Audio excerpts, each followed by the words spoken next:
हो गया मोटिवेशन। अब हम लोग बात करते हैं मैक्रो इकोनॉमिक्स की। मैक्रो इकोनॉमिक्स के अंदर दो चैप्टर है, एक चैप्टर है हमारे देश के बारे में, दूसरा चैप्टर है पैसे और बैंक के बारे में। तो हम आज स्टार्ट करने वाले हैं हमारे देश के एक बहुत ही सुंदर चैप्टर के बारे में। हमें समझना है कि इंडिया किस तरीके से डेवलप हुआ, इंडियन गवर्नमेंट, इंडियन इकोनॉमी किस तरीके से वर्ल्ड की एक सुपर पावर बनने आ गई है, और उसको समझने के लिए हमें जाना पड़ेगा आजादी के टाइम पे। नाउ स्टूडेंट्स, इमेजिन करो कि आपने किसी छोटे लड़के को घर में बंद करके रखा है, 10 साल तक उसको घर में बंद करके रखा, घर में सब चीज का आजादी, बट घर के बाहर निकल नहीं सकता। जब वो बाहर निकलेगा, आपको नहीं लगता उस बच्चे को डर रहेगा?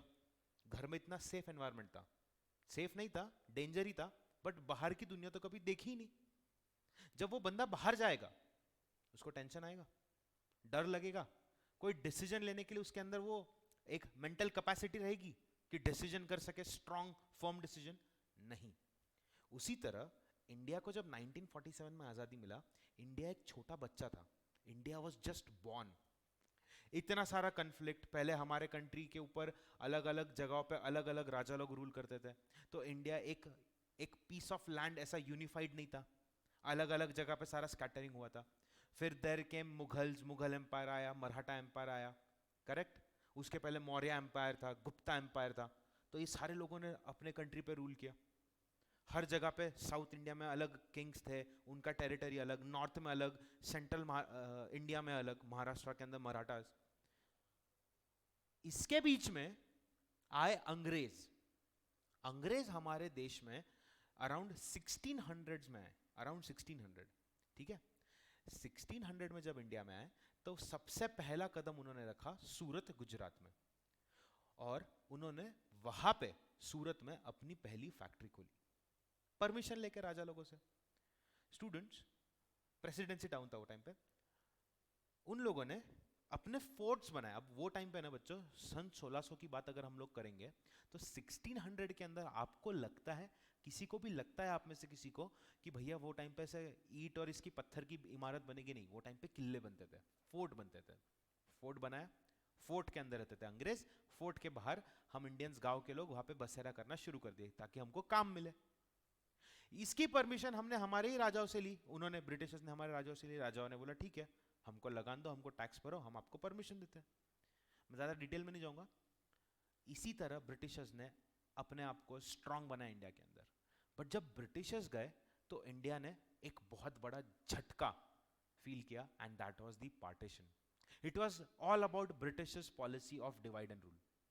पार्टीशन हुआ, अब इंडिया नया देश था, एक्सपोर्ट तो करते थे हम, बाहर चीज़ों को भेजते थे, बट अब हम लोग किस तरीके से ऊपर आएंगे इन सारी प्रॉब्लम्स के, ये हमें लड़ाई करनी थी।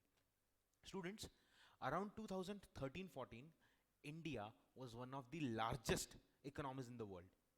अभी भी है, बट अभी ड्यू टू कोविड-19 एंड मल्टीपल अदर रीजंस हमारा इकोनॉमी थोड़ा सा नीचे आ गया।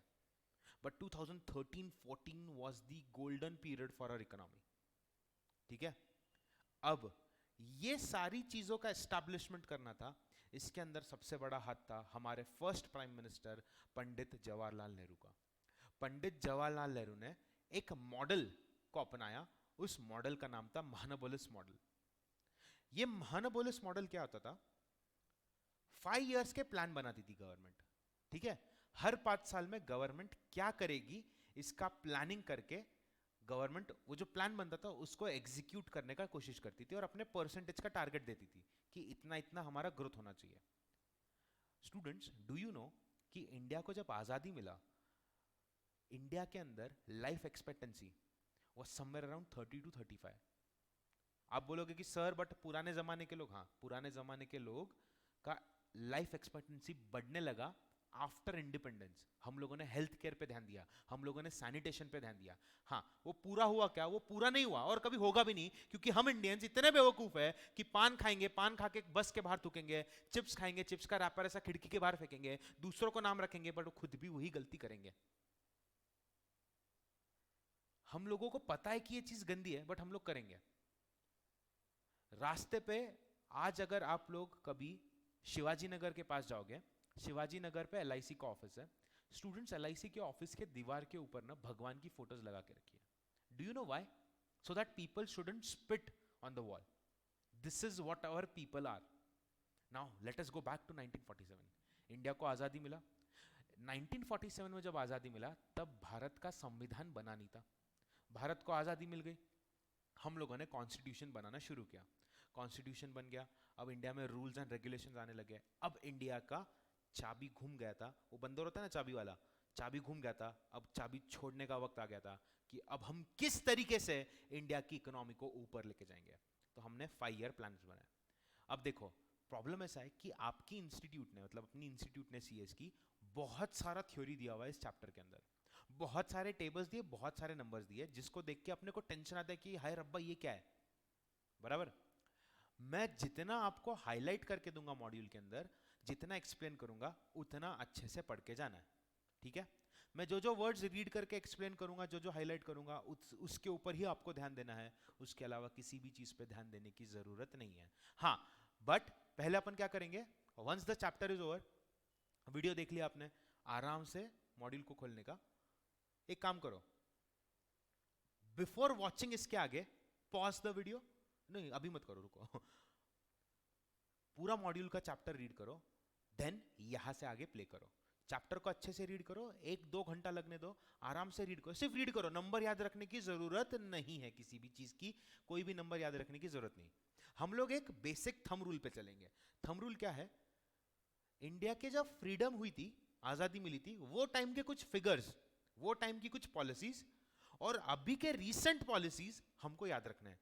Students, it is impossible for anyone to remember all the numbers and all the figures. तो अपने को डर लगता है ये टेबल पढ़ना है, ये पढ़ना है, वो पढ़ना है, क्या करना है। अभी जैसे आपको बताया, अभी इंटरेस्ट है ना, अरे अच्छा ये चैप्टर में ये है वो है, तो मैं आपको एक स्टोरी के फॉर्म में ये सारी चीजें समझाऊंगा। एक बार अपन ने समझ ली, आपने एक बार रीड कर लिया, तो आपको ये चैप्टर में किसी भी तरीके की दिक्कत नहीं आएगी, और इंपॉर्टेंट एरियाज में आपको हाईलाइट करके दूंगा। ठीक है, शुरू करें, चलो। हम लोग पढ़ने वाले इंडियन इकोनॉमी एंड ओवरव्यू। जैसा मैंने आपको बताया बच्चों, इंडिया ने ग्रोथ रेट 7.2% रजिस्टर किया इन द ईयर 2014-15। मैं हाईलाइट कर रहा हूं, आप भी हाईलाइट करना शुरू कर दो। And 7.6% in 15-16, thus becoming the major economy in the world। देखो जाहिर सी बात है, कैसा होता है, हर 5 साल में अपने यहाँ पे इलेक्शन होता है। इलेक्शन के बाद और इलेक्शन के पहले इंडिया में ना पैसे का बूम मचता है, पैसा इधर उधर उछलता है। अगर कोई गवर्नमेंट पावर में आती है तो शेयर मार्केट के अंदर हमेशा उछाल देखने मिलता है, शेयर मार्केट के अंदर प्राइजेस ऊपर बढ़ने लगती है। क्यों बढ़ती है वो भी हम लोग आगे पढ़ेंगे। और ये किसने बताया? हमें बताया IMF। Students, CS foundation exam में के अंदर आपको पूछेंगे IMF का फुल फॉर्म क्या है। IMF का फुल फॉर्म क्या है? It is international monetary fund. ठीक है, अब हमने आजादी ले ली। आजादी लेने के बाद हम लोग अभी इस पे तो ध्यान देंगे, बट पहले सुन के लो ताकि आपको समझेगा, रिलेट कर पाओगे। आजादी जब इंडिया को मिला ना बच्चों, तो इंडिया एकदम रॉ था, छोटा बच्चा था जिसको किसी चीज की समझ नहीं। महात्मा गांधी ने बोला था कि हम लोग सेल्फ सस्टेन्ड इकोनॉमी बनेंगे। मतलब क्या? अभी जैसे वोकल लोकल अभी रिसेंटली आया था, हमारे प्राइम मिनिस्टर नरेंद्र मोदी जी ने बोला था कि लोकल चीजों को प्रेफर करो, बाहर की चीजों को प्रेफर मत करो। उसी तरह महात्मा गांधी ने ये चीज बोली थी, एंड वो टाइम का हमारा जो भी प्राइम मिनिस्टर, प्रेसिडेंट, जो भी हमारे कैबिनेट के मिनिस्टर्स थे, उनका भी यही सोचना था कि हम लोग अब किसी के भरोसे नहीं रहेंगे, हम खुद से ही सब चीजों को डेवलप करेंगे। हुआ ये, आपने भी देखा रहेगा ना, आपके दादाजी दादी जी बोलते हैं ये बाहर की कंपनियों की चीजों को खाओ पियो मत, इसमें केमिकल होता है, ये होता है, वो होता है, हम लोग सिर्फ देश में बनी हुई चीजों को खाएंगे। यस, ये आइडिया तो अच्छा था, बट ये आइडिया को एग्जीक्यूट करना बहुत डिफिकल्ट हो गया था हमारे लिए एक टाइम के बाद।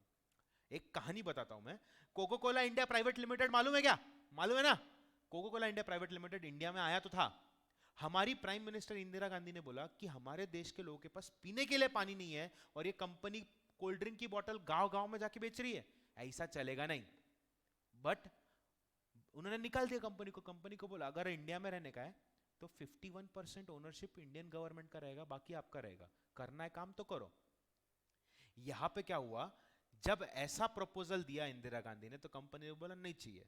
कंपनी चली गई और पेप्सी आ रहा था, पेप्सी को भी हमने बोल दिया नहीं आ मत आ। फिर इंडिया में लोकल कंपनीज ने, लोकल ब्रांड्स ने अपने अपने प्रोडक्ट्स लॉन्च करना शुरू किए। उसमें का सबसे फेमस प्रोडक्ट था Thums Up, Sprite, Gold Spot, Fanta.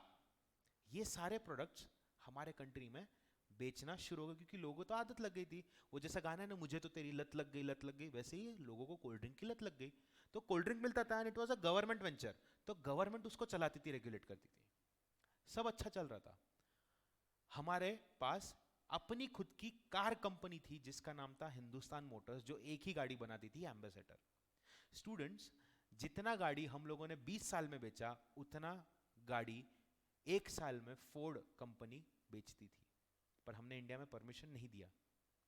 तो इंडिया में क्या हो रहा था, आपको कोई भी बिजनेस करना है ना तो लाइसेंस लगेगा, ये करना है तो लाइसेंस, वो करना है तो लाइसेंस, ये करना है तो लाइसेंस।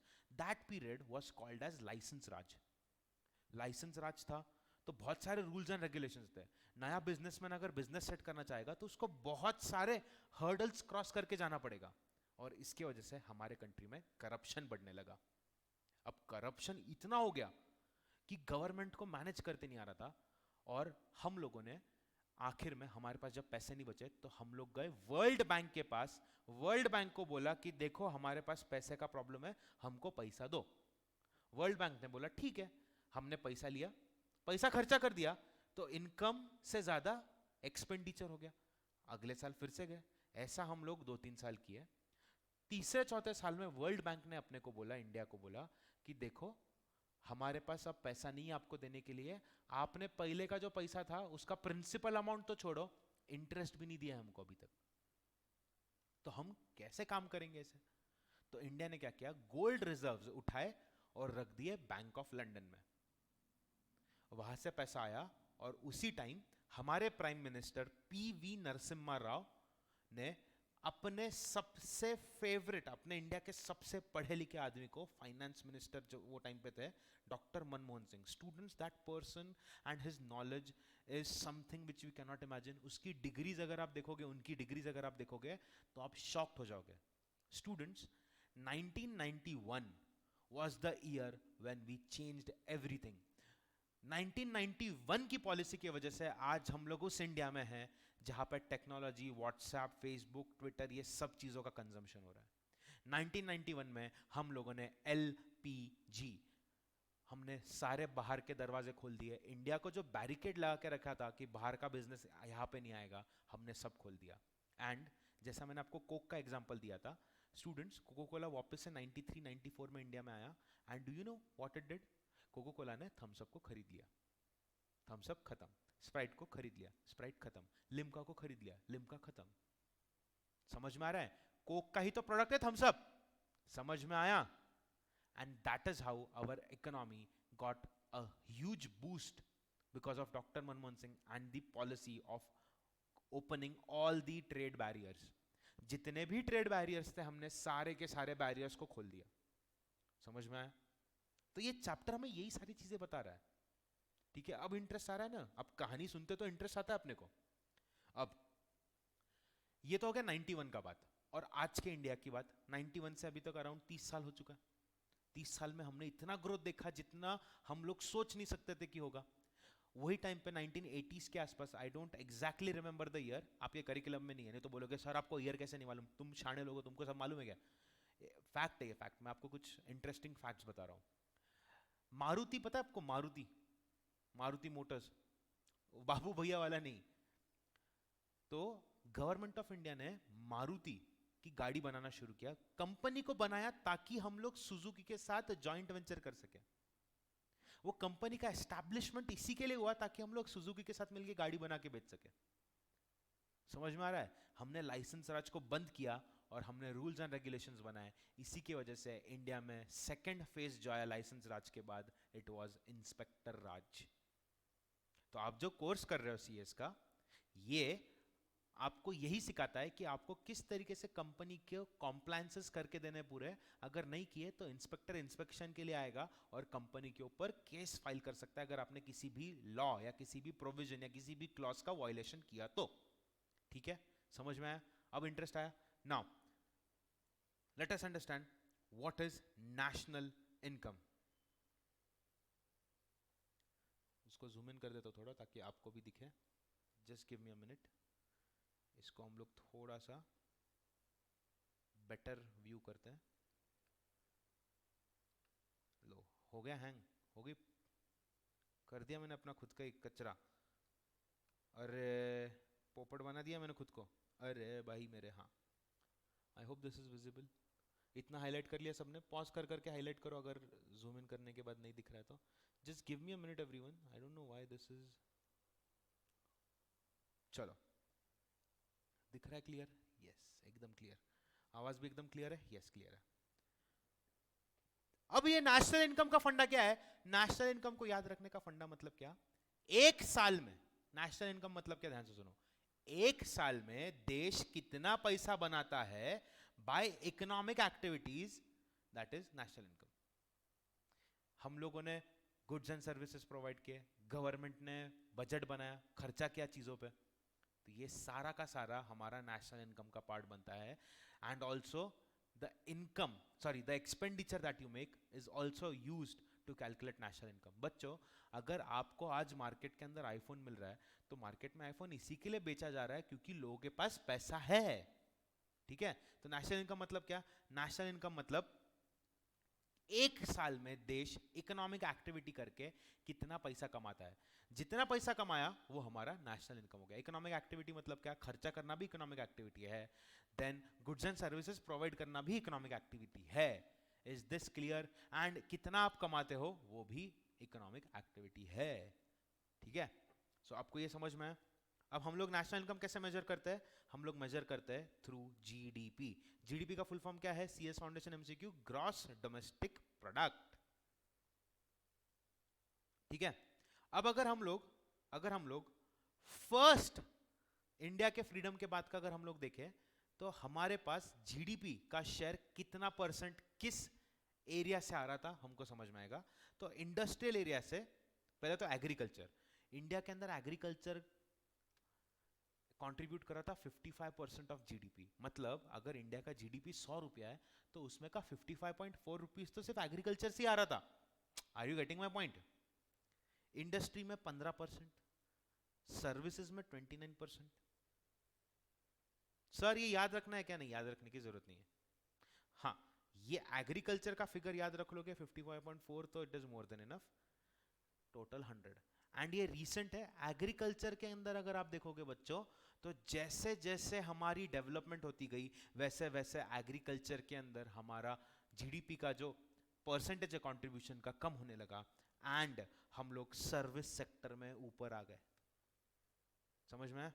ये सिर्फ आपके रेफरेंस के लिए बता रहा हूं मैं, याद रखने की जरूरत नहीं है. आपको क्या याद रखना है?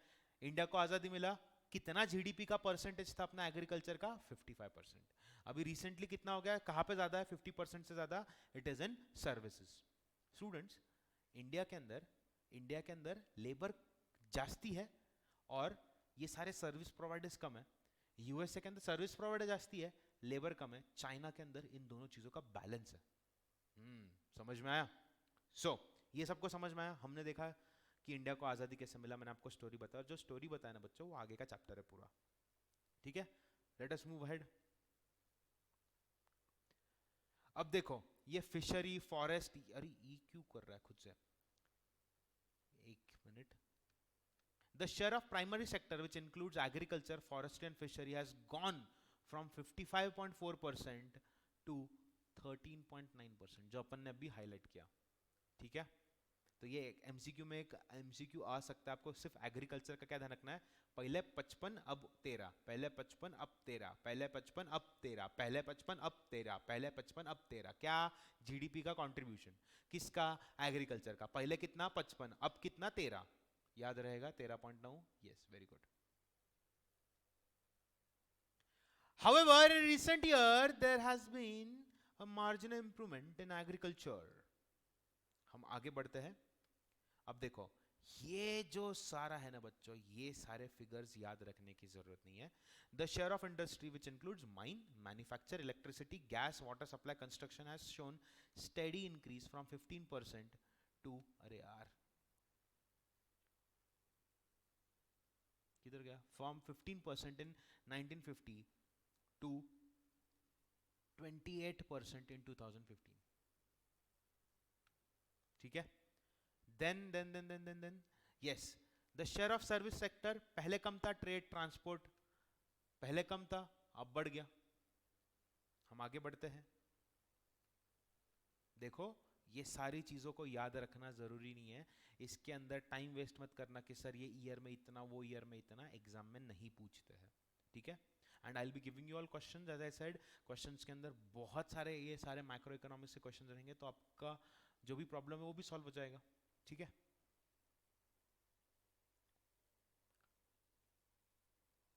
देखो, ग्रोथ रेट एग्रीकल्चर में स्टार्टिंग में 3 था, फिर 2 हुआ, फिर 1.5, फिर 3.4, फिर 2.6, फिर 2.8, फिर 3.8. ये सारा का सारा टेबल आपको याद रखने की जरूरत नहीं है. इसके बाजू में अगर आपने क्रॉस भी मार दिया तो भी चलेगा. ठीक है. The growth of service sector which was around 4.5%. Services जो स्टार्टिंग के टेबल में देखा था वही सब यहाँ पे फिर से रिपीट किया है. पहले 4.5 था, अभी इंक्रीज होके 9% हुआ. एंड ग्रोथ रेट इतना था 6.4%, अभी इंप्रूव होके इट हैज कम टू किधर गया 7.6%. Then 1991 marginal decrease 6.9%. 2004. देखो, सिंपल सी बात बताता हूँ, परसेंटेज याद रखने की जरूरत नहीं है. जैसे जैसे हमारा आज़ादी हुआ, हम लोगों ने सब स्ट्रगल चालू किया, हम लोगों ने खुद से सेल्फ सस्टेन्ड इकोनॉमी बनाने का कोशिश किया. हम लोग हर सेक्टर में अपने आप को विजयी बनाना चाहते थे. हम लोगों ने सोचा कि चलो इधर ये करेंगे, खर्चा करेंगे, हम लोग 5 ईयर्स का प्लान बनाएंगे. प्लान के अंदर टारगेट देंगे कि एग्रीकल्चर को इंप्रूव करना है, हेल्थ केयर को इंप्रूव करना है, हम लोग को एजुकेशन को इंप्रूव करना है. जैसे जैसे इंप्रूवमेंट होता गया, जैसे जैसे लोग पढ़ने लिखने लग गए, वैसे वैसे ये सारी प्रॉब्लम्स कम होने लग गई. एग्रीकल्चर के अंदर ग्रोथ रेट भी देखने मिला, बीच में डिक्लाइन भी आया, फिर से ग्रो हुआ. अब प्रॉब्लम यह है बच्चों, इंडिया का सबसे बड़ा एनिमी है हमारी पॉपुलेशन. देखो, जमीन है इतनी, लोग हैं इतने, पॉपुलेशन डेंसिटी हमारे कंट्री में बहुत ज्यादा है. तो पॉपुलेशन ज्यादा होने की वजह से कोई भी गवर्नमेंट आए, चाहे अभी की रूलिंग पार्टी आए या आगे कोई दूसरी पार्टी आए, गवर्नमेंट को इतनी बड़ी पॉपुलेशन को एक साथ लेके चलना बहुत ज़्यादा डिफिकल्ट हो जाता है. एंड उसके ऊपर भी हम लोग आगे आएंगे कि उससे रिलेटेड प्रॉब्लम्स हम लोगों ने क्या क्या देखे थे. ठीक है, आगे बढ़ते हैं. तो हमने पहले जीडीपी देखा, करेक्ट, नेशनल इनकम देखा, सॉरी. नेशनल इनकम के अंदर हमने क्या देखा, स्टार्टिंग में एग्रीकल्चर बहुत हाई था, सर्विस सेक्टर लो था. अभी रिसेंट टाइम में एग्रीकल्चर कम हुआ है और सर्विस सेक्टर बढ़ गया. ठीक है, इतना ही आपको याद रखना है. एकदम स्ट्रक्चरल करके पढ़ाई करो, और जितना मैं हाईलाइट करा रहा हूँ उतना ही पढ़ो. मैं आपको गारंटी देता हूँ इसके बाहर का कुछ भी नहीं आएगा. Do not worry. और ये मत बोलना कि सर आपने तो भगाया है. अरे मैं ये है क्या भगाने को, अगर मैं एक एक पॉइंट एक्सप्लेन करूंगा ना तो सब बाउंस हो जाएगा. याद कैसे रखोगे, impossible to remember each and every table. So इससे हमें यह पता चलता है कि a service-led pattern of economic growth followed by India in the later parts of economic transformation. और इसके पीछे कॉमन सेंस से एक जाहिर सा रीजन ये है कि इंडिया को आज़ादी जब मिला था तब एजुकेशन हमारे कंट्री में बहुत कम था. अगर आप लोग देखोगे, I remember 10th pass 8th पास लड़का रहा, शादी करा देंगे, वो कुछ तो धंधा करता है, इधर उधर काम करता है, छोटा मोटा काम करके घर चला लेता है. हम लोगों ने उसको ओवरकम किया. 91 के बाद हमारे पास हमने सर्विस सेक्टर का बूम आया. Hinjewadi IT park, Kharadi IT park, then Mumbai के अंदर आईटी कंपनीज बनी. बैंगलोर को हम लोग दूसरा सिलिकॉन वैली बोलते थे. तो हम लोगों ने ये सारी चीज़ों का इनिशिएटिव उठाया, तब जाके इंडिया के अंदर सर्विस सेक्टर में बूम आया एंड एग्रीकल्चर में थोड़ा कमी आने लगा. समझ में आया? फर्स्ट पार्ट समझा नेशनल इनकम का, एकदम सिंपल, एकदम इजी. चलो आगे बढ़ते हैं. अब ये सेक्टरल एम्प्लॉयमेंट इन इंडिया देखो. ये structural shift in GDP share composition have an impact. Did this structural shift in GDP share composition have an impact on the employment pattern और distribution of workforce in India? मतलब इधर से हम लोगों ने अपने आप को शिफ्ट किया, इधर से शिफ्ट किया हम लोगों ने इसके ऊपर, इधर से हम लोग शिफ्ट हुए इसके ऊपर. तो क्या इससे इंडिया के अंदर वर्कफोर्स एंड एम्प्लॉयमेंट पैटर्न में हमें फर्क देखने मिला? The answer is yes. Students, if you watch any old Hindi movie में आपको दिखेगा गोविंदा बोल रहे हैं, माँ मैं शहर जा रहा हूँ नौकरी के लिए. क्या नौकरी? बस नौकरी करने जाना है, सेठ के घर में काम करता हूँ. समझ में आ रहा है? तो ये माइंडसेट था हमारा.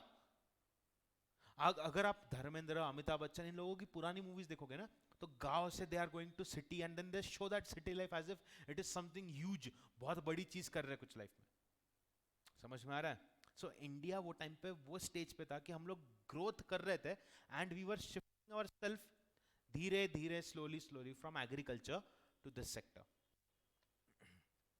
सो अगर हम लोग ध्यान दे बच्चों, एम्प्लॉयमेंट 1983 के अंदर 68% एम्प्लॉयमेंट था एग्रीकल्चर के अंदर एंड 53 2009-10 में हुआ इन एग्रीकल्चर. मतलब 10% से ज्यादा गिरावट देखने मिली. और अगर आप industrial sector and service sector देखते हो बच्चों, तो इंडस्ट्री में पहले कम था, सर्विस में कम था एंड धीरे धीरे धीरे धीरे हमें अपवर्ड राइजिंग देखने मिला इन दो सेक्टर्स के अंदर. तो हम लोगों ने इंडस्ट्रीज को खोलना शुरू किया. जैसा मैंने आपको बताया कि हम लोगों ने बोला कि पेप्सी कोक चलो इधर से बाहर निकलो, हम लोग भी हमारी इंडस्ट्रीज का सेटअप करेंगे, इंडस्ट्री में हम लोग काम लगाएंगे. हम लोगों ने सर्विस प्रोवाइडिंग शुरू किया लोगों को, हम लोगों ने मल्टीपल सर्विसेज शुरू की लोगों को देने को, हमने आईटी कंपनीज खोली. तो सर्विस सेक्टर में भी हमें ग्रोथ देखने मिला. और ये डेटा 2009-10 का है, काफी पुराना है, 10 साल पुराना है. ठीक है? तो अभी तक हमने क्या देखा, हमको क्या समझा, आपने क्या समझा अभी तक? कि भैया एग्रीकल्चर से हम लोग इंडस्ट्री एंड सर्विसेज के अंदर आ गए. करेक्ट? इससे एम्प्लॉयमेंट में फर्क पड़ा? हाँ पड़ा ना. स्टार्टिंग में एम्प्लॉय लोग काम करने के लिए ज्यादा उत्साही होते थे एग्रीकल्चर के अंदर. अब कहां पे ज्यादा हमको देखने मिल रहा है शिफ्ट ये सारे चीजों का, जॉब्स का? It is towards service and industry.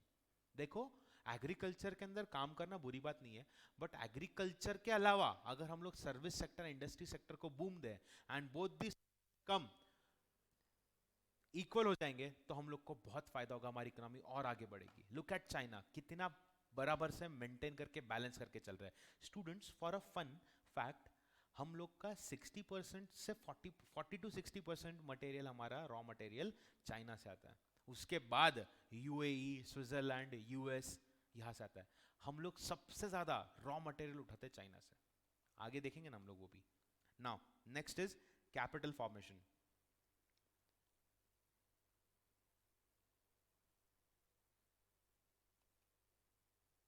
अब कैपिटल फॉर्मेशन मतलब क्या? हम लोग को मशीन, टूल्स, मशीनरी लगेंगे, हेवी मशीनरी लगेगी. तो अगर हमारे पास कैपिटल होगा, capital formation is an important step towards economic development of a country. Insufficiency of capital is considered as an important limiting factor in case of underdeveloped or developing economies. Hence, both the amount of production and its composition largely depend on the amount of capital available in the country. Capital formation includes physical as well as human capital. हम लोग किस capital की बात कर रहे हैं? Physical and human capital की. अगर हमारे पास, अगर हमको ग्रोथ करना है, देखो एक ना बैंक ऑफ महाराष्ट्र का एक ब्रांच था एट, अभी भी है, एट पुणे यूनिवर्सिटी. ऐसा बोलते हैं लोग, मैंने सुना है, मेरे को पता नहीं सच है या नहीं. तो अराउंड 90s, 1991, 93, 94 के आसपास की वही टाइम पीरियड की बात है. उन लोगों ने मोर्चा निकाला. मोर्चा क्यों निकाला मालूम है? वो लोग ये बोल रहे थे कि हमको बैंक में कंप्यूटर नहीं चाहिए, बैंक में कंप्यूटर आया तो हमारी नौकरी चली जाएगी. स्टूडेंट्स, अगर आपके ग्रैंड पेरेंट्स को, सबके तो मतलब कुछ ग्रैंड पेरेंट्स स्मार्ट होते हैं, वो लोग फोन वोन एंड्रॉइड फोन यूज कर लेते हैं, बट कुछ लोग अगर आप एंड्रॉइड फोन दोगे बटन फोन की जगह पे, जब शिफ्ट आया था बटन से एंड्रॉइड फोन्स पे, तो जो एजेड लोग थे उनको शिफ्ट होने में बहुत ज़्यादा तकलीफ हुआ. अभी आपकी जनरेशन तो ऐसी जिसने कभी बटन के फ़ोन का इस्तेमाल ही नहीं किया होगा, और किया भी है तो बहुत कम किया होगा. बटन वाले फ़ोन पे हम लोग ऐसा खटाखट एक हाथ पे बिना देखे बटन पे टाइप करके हम लोग एसएमएस भेजते थे. जब मेरा खुद का टच स्क्रीन का फ़ोन है तो फ़ोन को ऐसे पकड़ देते हम लोग, ऐसे, अरे अरे टच स्क्रीन टच स्क्रीन. तो कैपिटल अगर हमें चाहिए, कैपिटल फॉर्म करना है, तो हमें physical as well as human capital दोनों का ग्रोथ करना पड़ेगा. मशीनरी नहीं लेके आ गए बाहर से, विदेश से, बट लोगों के पास स्किल्स ही नहीं है मशीनरी का इस्तेमाल करने का, तो मशीन लाने का क्या फायदा? अब लोगों के पास स्किल्स है बट हमारे पास मशीन लाने के लिए पैसा नहीं है, तो स्किल का क्या फायदा? समझ में आ रहा है? सर ये टेबल याद रखना है, द आंसर इज नो. तो आपको क्या ध्यान रखना है? कैपिटल फॉर्मेशन फिजिकल में क्या क्या आता है, हाईलाइट करो, एंड ह्यूमन में क्या क्या आता है. ठीक है? एकदम सिंपल, एकदम इजी, क्लियर है? चलो आगे बढ़ते हैं.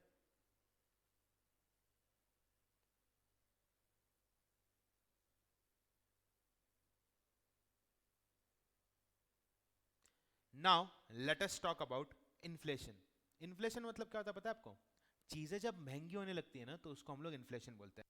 Inflation management is one of the hardest task an economic policy maker has to undertake. Inflation is sustained rise in general level of prices. Dash is sustained rise in general level of prices. This has been asked in your examination MCQ a lot of times. Price stability is thus considered as an essential condition for economic stability and growth in a country like India, which is up to various structural problems. Fluctuation in the price level due to natural as well economic factors are very much common. Accordingly, an atmosphere of uncertainty is created by fluctuation in prices, which always goes against the spirit of economic development of the country. The rate of inflation is measured on the basis of price indices, which are of two kinds: wholesale price index and consumer price index. मतलब अगर आपने statistics पढ़ा है तो आप लोगों ने उसके अंदर इंडेक्स नंबर पढ़ा होगा. अब मेरी बात ध्यान से सुनो. इन्फ्लेशन का मतलब क्या, ध्यान से सुनो. कभी कभी प्राइस बढ़ता है ना एकदम से, तो प्राइस बढ़ने की वजह से इकोनॉमी के अंदर उथल पुथल मचती है. क्यों? अगर मैं इंडस्ट्री वाला है, अगर मेरे को मालूम पड़ा रॉ मटेरियल महंगा होने वाला है, तो मैं क्या करेगा? चीज़ों को महंगा करके बेचेगा. चीज़ों को महंगे करके बेचा तो जो आदमी 2 पैकेट खरीदता था मेरे कंपनी के प्रोडक्ट का, वो एक ही पैकेट खरीदेगा. वो एक पैकेट खरीदेगा तो मेरे पास पैसा कम आएगा और लोग खर्चा करने के लिए डरेंगे कि चीज़ें महंगी हो जाएगी. समझ में आ रहा है? दूसरा उल्टा भी हो सकता है कि आज महंगी हुई है, कल सस्ती हो सकती है, कल प्राइस और बढ़ सकता है. तो इकोनॉमी के अंदर अनसर्टेनिटी आती है. तो अगर हम लोग प्लानिंग करते हैं कि इकोनॉमी को किस तरीके से मजबूत रखना है, तो प्लानिंग करते वक्त हमें ये चीज़ का ध्यान देना है कि इन्फ्लेशन को हम लोग कंट्रोल में रखें. इन्फ्लेशन को हम लोग कंट्रोल में कैसे रखेंगे पता है? इन्फ्लेशन को कंट्रोल में रखने के लिए आपको एक भ्रम निकालना पड़ेगा अपने दिमाग से कि गवर्नमेंट ऑफ इंडिया 3,000 करोड़ का स्टैच्यू बना सकती है, तो गवर्नमेंट ऑफ इंडिया 135 करोड़ को 1-1 करोड़ दे देगी तो हमारी तो इकोनॉमिक प्रॉब्लम ही दूर हो जाएगी, है ना? नहीं होगी, क्योंकि उसके पीछे रीजन ये है कि अगर आपके पास और मेरे पास 1-1 करोड़ आ गया तो हम लोग हाँ अमीर बन गए, हमारा खर्चा करने का कैपेसिटी बढ़ गया. खर्चा करने का कैपेसिटी बढ़ गया तो चीज़ों की प्राइस भी बढ़ जाएगी. समझ में आया? आज अगर मैं आपको 50 पैसा देता हूँ तो 50 पैसे से आप कुछ खरीद सकते हो दुकान में जाके? शायद नहीं खरीद पाओगे. हाँ, रूरल एरियाज में, एक्सट्रीम रूरल एरियाज में शायद आप खरीद सको, बट 50 पैसे की आज कुछ वैल्यू नहीं है. When my grand mother got married, उन्होंने बताया था कि उनकी शादी कुछ 10 से 15 रुपए में हो गई थी. 10 से 15 रुपए शादी का उनका खर्चा था. My grandfather was born in 1921. My grandmother was born in somewhere around 1927-28. Don't you think so? वो टाइम पे क्या इकोनॉमिक कंडीशन थी कि 2 रुपए का इतना ज़्यादा वैल्यू था. मेरी मम्मी बोलती है उनकी स्कूल ट्रिप जाती थी तो स्कूल ट्रिप के उनको 2 रुपए फीस भरना पड़ता था. That was somewhere around 1980s. TV नहीं होता था, टीवी देखने के लिए बाजू वाला के घर में जाके देखना पड़ता था. घर के बाहर बैठते थे, मम्मी बोलती है. और अगर वो लोग खाना खाते थे तो टीवी दरवाजा बंद कर देते थे कि हम खाना खा रहे, बाद में आना. हाँ, उसके 1 साल बाद टीवी हमारे भी घर में आ गया था. But yes, when my mother was small kid, वो बताती है ऐसा ऐसा होता है. स्टूडेंट्स, इंडिया के पास वो टाइम पे एक ही चैनल था, दूरदर्शन. 91 के आसपास, 80s 90s के आसपास हम लोगों ने इन सारी चीज़ों को एक्सप्लोर करना चालू किया एंड हम लोग चेंज हो गए. ठीक है, इन्फ्लेशन समझ में आया सबको? चलो आगे बढ़ते हैं. हम लोग इन्फ्लेशन का काउंटिंग कैसे करते हैं? इन्फ्लेशन को 2 तरीके से हम लोग गिन सकते हैं. एक तो होता है होलसेल प्राइस इंडेक्स, WPI, और दूसरा होता है कंज्यूमर प्राइस इंडेक्स.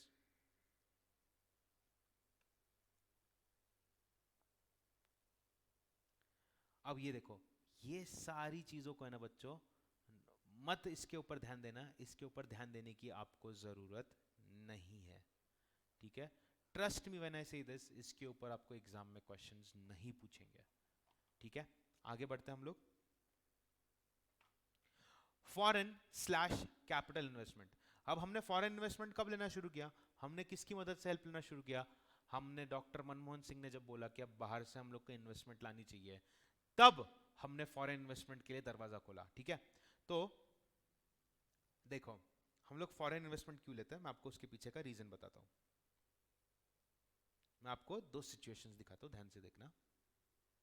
ये है Hinjewadi before IT park and ये है हिंजेवाड़ी आफ्टर आईटी पार्क. ठीक है, हिंजेवाड़ी में कच्चे रोड थे, ये है रोड, करेक्ट. हिंजेवाड़ी में इलेक्ट्रिसिटी का प्रॉब्लम था.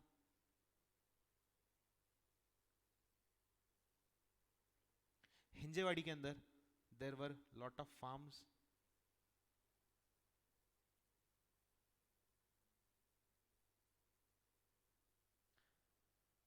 हिंजेवाड़ी के अंदर सेफ्टी इश्यूज थे. मैंने ऐसा सुना है कि शाम को 6 बजे के बाद कोई बाहर नहीं निकलता था, डर लगता था बाहर जाने में। आईटी पार्क आया, रोड बन गए, इलेक्ट्रिसिटी का प्रॉब्लम दूर हो गया, फार्म्स हट गए, फार्मर्स है, फार्म है, सेफ्टी इश्यूज दूर हो गए। वहां पे घर जो थे पहले वो कच्चे कंस्ट्रक्शन वाले घर थे, स्मॉल हाउसेस। अब हिंजेवाड़ी में अगर आप जाओगे तो आपको सिर्फ बड़े बड़े टॉवर्स देखने मिलेंगे। हाँ, छोटे घर भी है, ऐसा नहीं है कि नहीं है, बट यस, ये एक बंगला अगर आप हिंजेवाड़ी में वो टाइम पे लेते बिफोर आईटी पार्क, तो शायद मेरे को लगता है ये 20 भी बहुत ज़्यादा हो गया। 10 लाख में आपको पूरा का पूरा एक सेपरेट बंगला मिल जाएगा विद गार्डन हॉल। आज अगर आप एक फ्लैट भी लेने जाओगे तो हिंजेवाड़ी में आपको 60 लाख के आगे घर के लिए खर्चा करना पड़ता है। यहाँ पे स्कूल थी, स्कूल नहीं थी, और स्कूल थी हिंजेवाड़ी में, स्कूल नहीं थी, और थी भी तो इतनी अच्छी थी नहीं। अब हिंजेवाड़ी में स्कूल्स है, हिंजेवाड़ी के अंदर जाके देखो कितने सारे स्कूल्स खुले, बड़े बड़े आईसीएसई बोर्ड, आईबी बोर्ड के स्कूल्स खुले। समझ में आ रहा है? और इसके वजह से एरिया का ब्यूटिफिकेशन हुआ। आज when you go to Hinjewadi phase 1, phase 2, phase 3, it is not like Pune, it is something very beautiful. पीछे पूरा माउंटेन, रोड एकदम पक्के सीमेंट के रोड, बीच में उन्होंने झाड़ वाड़ ला के रखा है, बड़े बड़े सर्कल, फाउंटेन वाउंटेन बना के रखा है। स्टूडेंट्स, फॉरेन इन्वेस्टमेंट से हमारा तो फायदा होता ही है, सॉरी फॉरेन कंट्रीज का तो फायदा होता ही है, बट हमारा भी फायदा होता है। एक मेरे को एक लॉजिक आपको एक्सप्लेन करना था। आजकल रिसेंटली मैं देखता हूँ बॉयकॉट चाइना। स्टूडेंट्स, पेटीएम है ना, पेटीएम के अंदर ना चाइनीज ओनरशिप है, पता था आपको? अगर आप लोग जोमेटो यूज करते हो ना, जोमेटो के अंदर चाइनीज कंपनीज का ओनरशिप है, पता था आपको? अगर आप ओला यूज करते हो तो ओला के अंदर चाइनीज कंपनीज का ओनरशिप है, पता था आपको? स्टूडेंट्स, एक होता है कंपनी लॉ, पढ़ा है ना आपने, कंपनी इनकॉर्पोरेटेड इन इंडिया, तो it will become Indian company. Pepsi Inc American company है, but Pepsi India private limited तो इंडियन हो गई ना। तो बॉयकॉट चाइना कोई बोलता है ना, तो उनको समझाओ कि देखो इकोनॉमिक्स के हिसाब से अगर आप देखोगे तो इंडिया की हालत खराब हो सकती है अगर हमने चाइना को बॉयकॉट किया तो। And it is just a political and temporary thing है। हम लोग घर में बैठे दिमाग ना, हमारा शैतान का दिमाग हो गया, खाली दिमाग। एक टाइम के बाद ना ये सारी चीज़ों को लोग भूल जाएंगे। ये हर 2-3 साल बाद चाइना को ये करो, चाइना को वो करो आता है, उसके बाद वापस से we are back on track. ठीक है? सो फॉरेन इन्वेस्टमेंट जरूरी क्यों है बच्चों? एक तो इंडिया का डेवलपमेंट होता है, उनका तो होता ही है, बट इंडिया का भी तो हो रहा है ना। मुझे एक बात बताना, जब आईटी कंपनी खुलने वाली होती है तो एरिया अपने आप ब्यूटीफुल कैसे होता है? वहाँ पे लोगों को रहना है, उनके बच्चे रहेंगे, पढ़े लिखे लोग आएंगे तो उनके बच्चों को भी बड़ी बड़ी स्कूल चाहिए, रेस्टोरेंट्स चाहिए। स्टूडेंट्स, अगर मैं बोलूँ मैकडॉनल्ड्स इंडिया में खोला है, तो क्या आपको लगता है विदेशी कंपनी अपने पास फायदा उठा रही है? हाँ, उठा रही है, बट क्या वहाँ पे मैकडॉनल्ड्स में काम करने वाला व्यक्ति इंडियन है? हाँ, है ना। क्या उसका घर चल रहा है वो सैलरी से? हाँ, चल रहा है ना।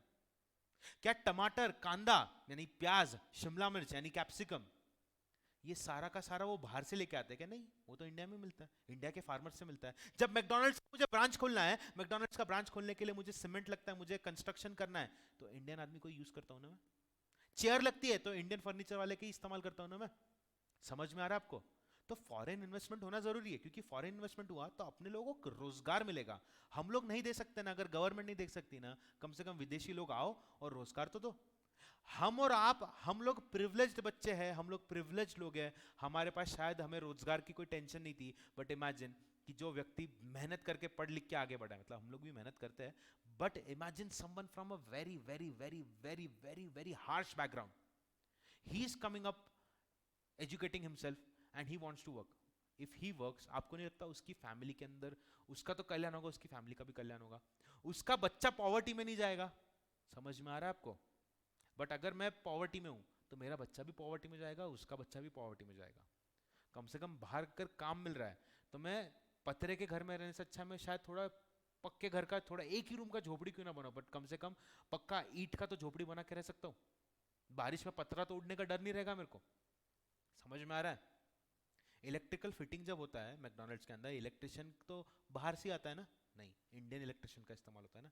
तो आपको समझा बच्चों कि हमें फॉरेन इन्वेस्टमेंट की जरूरत क्यों है, फॉरेन कैपिटल की, फॉरेन पैसे की जरूरत क्यों है। फॉरेन के सब कंपनी जब इंडिया में आते हैं तो हम लोगों को काम देते हैं, इंजीनियरिंग इतना क्यों बढ़ा, आईटी सेक्टर में इतना बूम क्यों आया? All credit goes to doctor Manmohan Singh. Is this clear to everyone? Yes.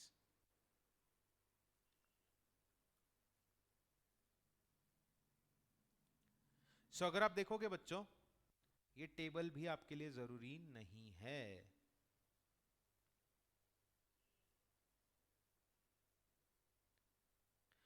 So, after the announcement of new industrial policy in 1991, there has been acceleration in flow of foreign capital in India.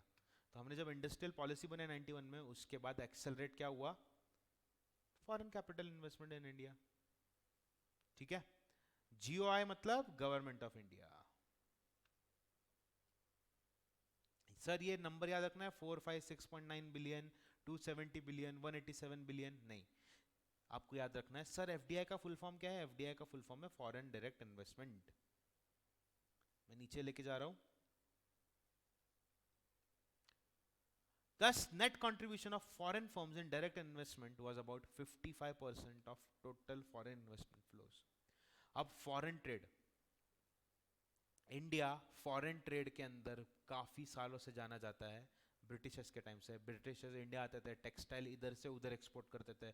उन्होंने factory setup किया, east India company India में आई, उन्होंने सारा का सारा raw material बाहर बेचना शुरू किया. तो हम लोग इसके अंदर काफी आगे हैं. Now let me tell you. किधर गया? Yes, since the introduction of 5-year planning system in the country, India had to depend heavily on the imports of various types of machinery, equipment and development of various types of industry in the country. देखो वापस से वही चीज़ है बच्चों. हम लोगों ने जब सोचा कि हम लोग बाहर से तो मंगा ही रहे, क्यों ना हम लोग हमारे पास की जो खासियत है वो बाहर भेजना शुरू करें. हमने जब हमारे पास की चीज़ों को बाहर भेजना शुरू किया, तो हमें डेवलपमेंट करने के लिए हमारा हाथ मुड़ने लगा कि अपने को डेवलपमेंट करना पड़ेगा. अगर पैसा कमाना है तो हमको नई मशीन लानी पड़ेगी, हमको एजुकेटेड लोग चाहिए काम करने के लिए. समझ में आया? एकदम इजी. चलो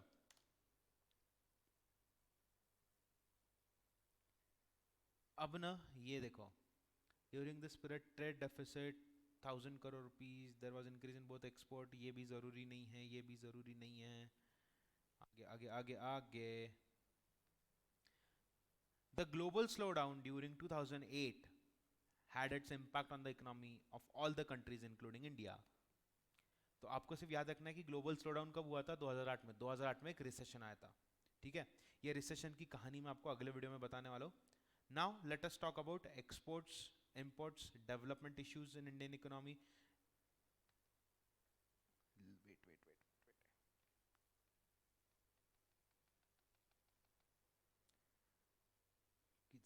किधर गया? मैं आपको इंपॉर्टेंट एरिया हाईलाइट करवाने वाला था, वो एक परसेंटेज ही गायब हो गया.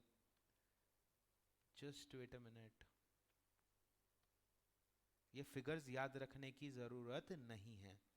Top 10 destinations country for Indian export are UAE, USA, Singapore, China, Hong Kong, Netherland, Saudi Arabia, UK, Germany, Japan.